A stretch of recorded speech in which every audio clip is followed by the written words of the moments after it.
자, 이번 또 2절에는 2차 방정식의 이제 판별식이라는 개념이 등장을 하지. 자, 2차 방정식의 어떤 뜻과 그다음에 그 풀이법에 대해서 우리가 아까 좀 전에 1절에서 우리가 배웠다면 제2절에서는 2차 방정식의 판별식이라는 개념이 등장을 하더라 이거야. 뭔가 이제 판단을 한다는 뜻이겠지. 무엇을 판단할 것이냐. 그 방정식의 근이 뭐 실근을 갖느냐, 또는 허근을 갖느냐, 복소수 또는 뭐 중근을 갖느냐 이런 것들을 판단할 수 있는 식이다. 그럼 그건 어디로부터 유래를 했느냐, 어디서부터 나온 거냐? 즉 우리가 아까 2차 방정식을 다음과 같이 일반형으로 딱 세팅을 한 다음에 여기서 2차 한계선 0이 되면 안 되죠. 자 이렇게 세팅을 한 다음에 근해 공식을 여러분들이 유도를 하는 게 1절에서 나왔단 말이야. 그래서 그 근해 공식이 일반적으로 뭐가 되냐면 2a분의 마이너스 b 플러스 마이너스 이제 두 개가 나오죠 이렇게. 그래서 b제곱 마이너스 4ac 형태로 근을 우리가 공식을 유도를 했었단 말이야. 여기에서 주목할 게 뭐가 되냐면, 그러니까 얘는 이제 근이 두 개라는 뜻인데 2차 방정식은 근이 두 개일 거 아니야.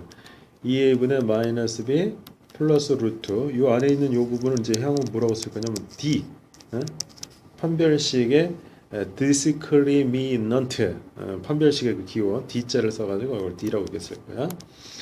또 다른 근이 2a분의 마이너스 b 마이너스 루트 d 이렇게 표현할 수 있어. 그렇지. 제곱근호 안에 있는 이 b제곱 마이너스 4ac라는 이 식의 값 이거를 우리가 판별식이라고 부르는데 이 d라는 부분은 세 가지 중에 하나이지 않겠어? 당연히 0보다 클 것이다. 그럴 경우 있잖아. 0이 될 것이다. 세 번째 0보다 작을 경우. 세 가지 경우 있을 거 아니야.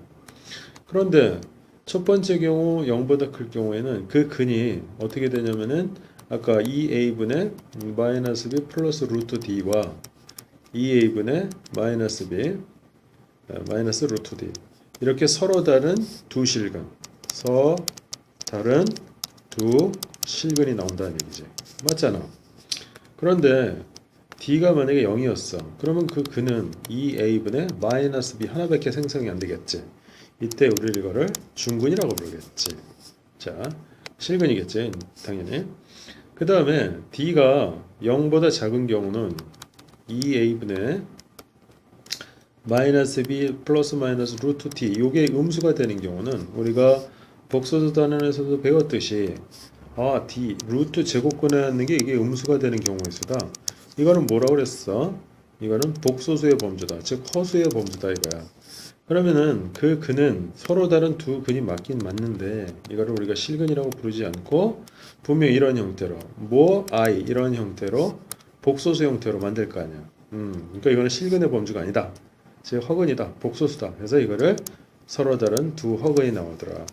그러면 결론적으로 우리가 어떤 2차 방정식에 있어서 다시 한번 이제 2차 방정식 어떤 이렇게 방정식이 있는데 이 근을 직접 계산하기 전에 먼저 이 판별식이라는 이 식의 조건 부호를 따져서 이게 0보다 크면 서로 다른 두 실근 0이 되면 중근 그 다음에 0보다 작으면 이거는 허근이 나올 거다라는 걸 미리 예측할 수 있는 아주 귀중한 소중한 식이 되겠고 이것은 향후에 우리가 어떠한 수학적 문제를 해결할 때 굉장히 쓸모있는 굉장히 뭐하다고 쓸모있는 어떠한 식이다.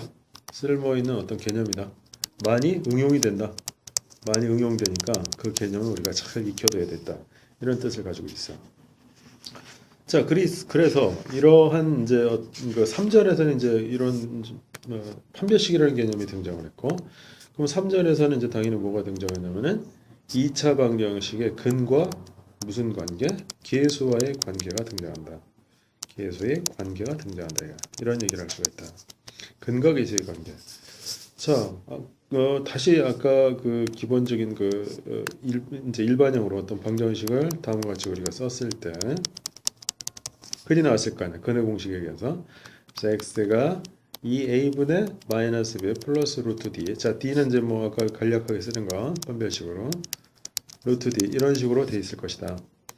그런데 여기서 요 근 하나를 편의상 기호를 이제 알파, 베타라는 기호로 많이 써. 그러면은 첫 번째 조건이 알파하고 베타를 더하잖아. 그 분모가 2a고 지금 보다시피 요 부분과 요 부분을 더하니까 어떻게 되지? 마이너스 2b만 남을 거 아니야. 그죠? 마이너스 2b만 이렇게 남더라. 그럼 기하분수가 되니까 마이너스 a분의 b가 되니까 이거는 뭘 뜻하는 거야? 일반적으로 어떤 방정식의 두 구는 아까 이 a하고 b가 뭐지? ax제곱 더하기 bx 더하기 c는 0이었잖아. 요 a하고 요 b가 그 2차 방정식 2차 함계수, 1차 함계수라는 거야. 이거를 명확하게 여러분들 약속을 잘 이해를 해야 돼. 그래서 이렇게 계산이 될 거다라는 거죠. 두 군의 합은 언제나. 그러면 당연히 또 뭘 생각할 수 있겠어? 두 군의 곱, 알파하고 베타를 곱하는 건 어떻게 되겠느냐? 자, 2a분의 마이너스 b 루트 d하고 곱하기를 2a분의 마이너스 b 마이너스 루트 d를 곱했을 거 아니야. 그럼 여기는 4a 제곱분의 자 이거는 얼마가 되겠어? b 제곱 마이너스 d. 근데 d가 뭐였냐면 이게 b 제곱 마이너스 4ac였잖아. 자 이렇게 될 거 아니야. 그렇다면은 자 b 제곱은 사라지고 4a 제곱분의 4ac 기하분수로 나타내니까 뭐가 되지? a분의 c. 이 c가 또 뭐였다? 그렇지. 다시 한번 떠올려 보면 다음과 같은 2차 방정식의 2차 함계수 상수항이다라 이거지. 그러면은 두 군의 곱은 언제나 뭐가 된다고? 2차 함계수분의 상수항의 비율이 될 것이다. 이렇게 표현할 수 있을 것이다. 자, 이게 바로 근과 계수의 관계를 설명하는 이론적인 얘기야. 자, 그러면 이걸 통해서 우리가 어떤 얘기를 할 수가 있느냐? 2차 방정식을 작성을 한다. 이게 무슨 뜻이냐? 2차 방정식을 이제 만든다는 뜻이겠지?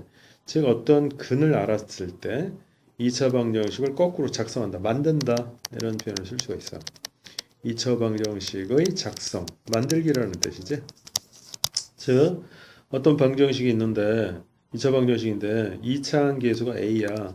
근데 근이 예를 들어서 알파 베타처럼 이렇게 된다면 역으로 그 2차 방정식은 어떻게 우리가 쓸 수 있다? 다음과 같이 인수분해가 된 폼으로 그렇지. 이렇게 쓸 수가 있다. 이걸 2차 방정식의 작성이라고 부르는 거야. 자 그러면은 결론적으로 이거를 다시 한번 표현을 아까 근과 계수 관계도 우리가 설명을 했는데 자 이 부분을 전결해서 표현하면 이렇게 표현이 될 수 있걸라. 그러면 이게 바로 아까 근과 계수의 관계 두 분의 곱과 합으로 표현되어 있는 부분으로 설명이 될 수 있다라는 거지. 자 그러면은 이렇게 설명할 수도 있다는 거지. 어떤 그 2차 함계수가 뭐 a인데 두 군의 합과 곱을 알았을 때, 즉 합이 얼마이고 뭐 이제 마이너스 하면 두 군의 곱이 뭐 예를 들어서 5다. 그다음 뭐 2차 함계수가 뭐 1이다라고 했을 때 그 방정식은 어떻게 표현돼야 되느냐? x제곱 마이너스 여기 알파 더하기 베타.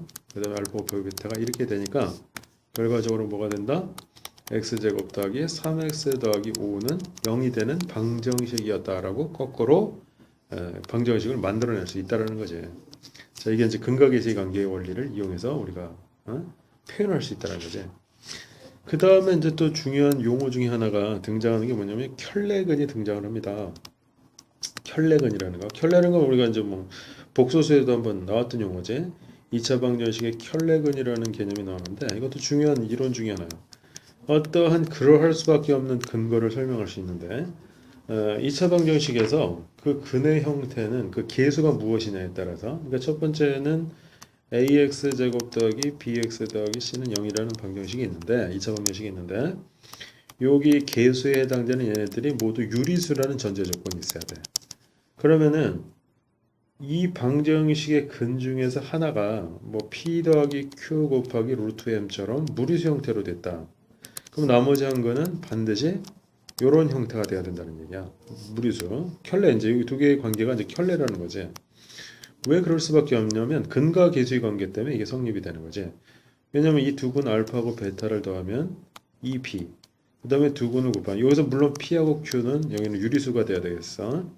곱하게 되면 예를 들어서 뭐 p제곱 마이너스 뭐 mq제곱 이런 식으로 표현이 되는데 얘네들이 모두 다 유리수 범주에 해당돼야 되는 거고 아까 우리가 전제 조건이 뭐라고 그랬어? 이 계수들이 모두 유리수라는 전제 조건이 있었잖아. 그렇다면 그 나머지 한 거는 반드시 이렇게 될 수밖에 없는. 그러니까 예를 들면 구체적으로 2 더하기 루트 3이 한 근이 나왔어.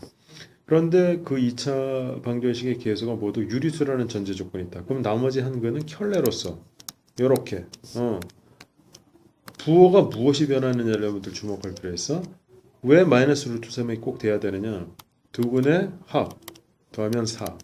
두근의 곱이 얼마가 돼? 4 빼기 3, 1이 되게끔. 꼭 요 모양이 돼야지만 어떻게 돼? 합, 그 다음에 곱이 모두 유리수가 되어야 하기 때문에. 자, 그렇기 때문에 이런 모양이 돼야 된다. 그래서 이게 켤레 개념이다. 그러면 더 확장을 시켜보면 어떤 방정식이 있는데 이게 A, B, C 계수가 다 모이라는 전제 조건일 때 실수야. 그런데 어떤 근 하나가 예를 들어서 구체적으로 또 뭐 2 더하기 3i라는 허근이 나왔다. 그럼 나머지 한 근은 무조건 2-3i라는 켤레근이 돼야 된다는 거야. 왜? 이것도 아까 그 원리대로 계수가 모두 실수이기 때문에 두 근의 합 4겠지 물론. 두 근의 곱 4 플러스 9가 되겠네. 13이 될 거 아니야. 그러면은 합과 곱이 모두 계수 근거 계수의 관계 때문에 실수가 돼야 되기 때문에 꼭 그럴 수밖에 없다. 이렇게 우리가 원리를 정리할 수 있다는 얘기야.